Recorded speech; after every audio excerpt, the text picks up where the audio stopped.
عبدالخالق سنبھلی صاحب دامت برکاتہم سے درخواست کرتا ہوں کہ وہ چند منٹ اپنے تاثرات کا اظہار فرمائیں۔ حضرت مولانا عبدالخالق صاحب۔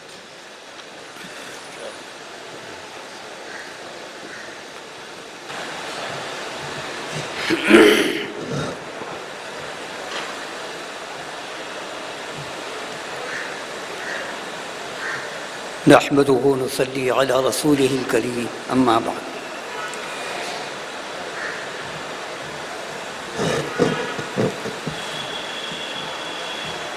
حضرت صدر محترم، مفتیان کرام، علماء عظام اور دانشوران قوم اور حاضرین سیمینار، یہ سیمینار جو ہو رہا ہے اس کے موضوعات بھی آپ کے سامنے آ چکے۔ اس کی افادیت کو آپ اور ہم سب جانتے ہیں، بلکہ میری حاضری جو ہوئی ہے یوں سمجھیے کہ استفادے کے لیے، کہ ان ارباب فکر، ارباب علم، ارباب افتاء، یعنی آپ حضرات نے جو شبانہ روز محنت کی ہے اور اس کا نچوڑ یہاں سامنے آئے گا، اس سے استفادے کی غرض سے یہاں حاضری ہوئی۔ سب سے پہلے اللہ تبارک و تعالی کا شکر، اس کا احسان انعام ہے، اور اس کے بعد یہ فقہ اکیڈمی کے ارباب، اسی طریقے سے مجلس استقبالیہ والے جو یہاں ہیں وہ بھی تہنیت اور اعزاز و اکرام کے مستحق ہیں کہ انہوں نے یاد فرمایا اور اس عظیم مجلس میں حاضری ہو گئی۔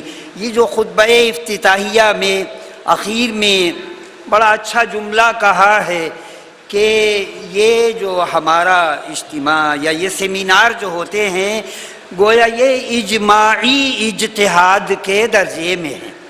تو ایک ہے انفرادی قول، انفرادی سوچ، انفرادی فکر، اور ایک یہ ہے کہ اجتماعی جو آراء، جو رائیں ہمارے سامنے آئیں گی، اور یہ جو غور و فکر ہوگا، تنقیہ ہوگا، تنقید ہوگی، تحقیق ہوگی، یہ چیز جو سامنے آئے گی اس میں یقیناً وہ ایک اجماعی اجتہاد، وہ ایک متفقہ فیصلہ ہوگا۔ اس طرح کی نبی کریم صلی اللہ علیہ وسلم نے اپنے مبارک فرمان میں اشارہ بھی فرما دیا ہے کہ ان اللہ عز وجل یبعث لهذه الامه على راس كل 100 سنه من يجدد لها دینها۔ یہ تجدید کا کام برابر ہوتا رہے گا، ہاں تجدد نہیں ہونا چاہیے، اس میں اپنی رائے کو دخل نہ ہو، بلکہ مصادر شریعت، مقاصد شریعت کی جس کی روشنی میں آپ لکھتے ہیں، تحقیق کرتے ہیں، یہ مقالے پیش کرتے ہیں، یہ اجماعی اجتہاد، اجماعی سوچ، یہ اجماعی فکر شروع ہی سے خیر القرون سے چلی آ رہی ہے۔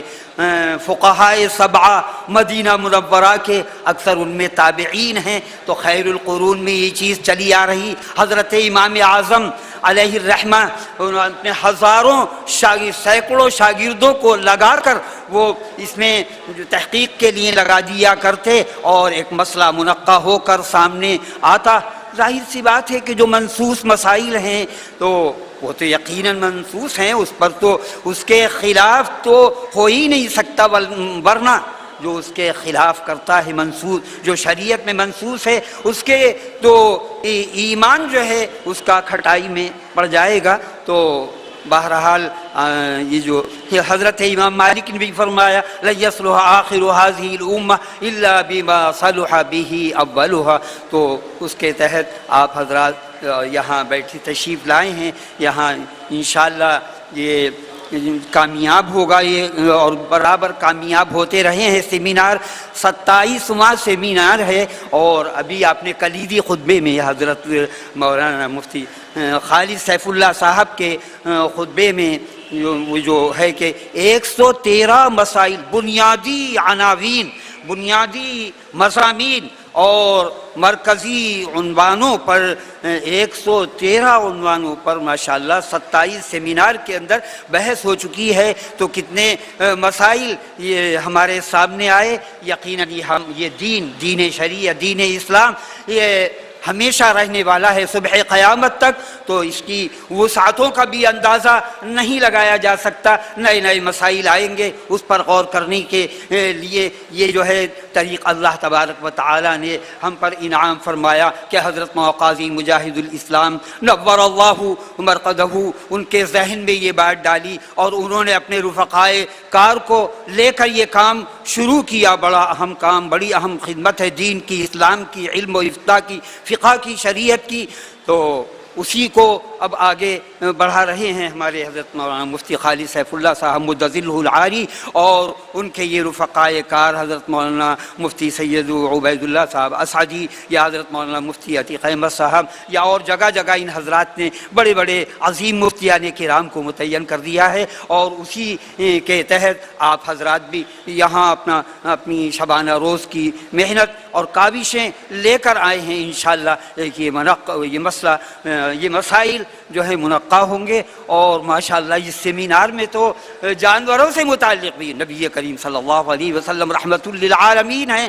آپ نے اونٹ کی شکایت سنی، حدیث مبارک حدیث شریف میں آتا ہے. یا اسی طریقے سے ایک بلی کی خبرگیری نہ کرنے کی وجہ سے، دیکھ ریکھ نہ کرنے کی وجہ سے نبی کریم صلی اللہ علیہ وسلم نے جہنم کی وعید سنائی. تو بہرحال یہ بھی اہم مسئلہ ہے، طلاق کا مسئلہ ہے، زمین کی خرید و فروخت کا مسئلہ ہے، بڑے سلگتے مسائل ہیں. اللہ تبارک و تعالی ہم سب کو علم و عمل کی توفیق نصیب فرمائے. وآخر دعوانا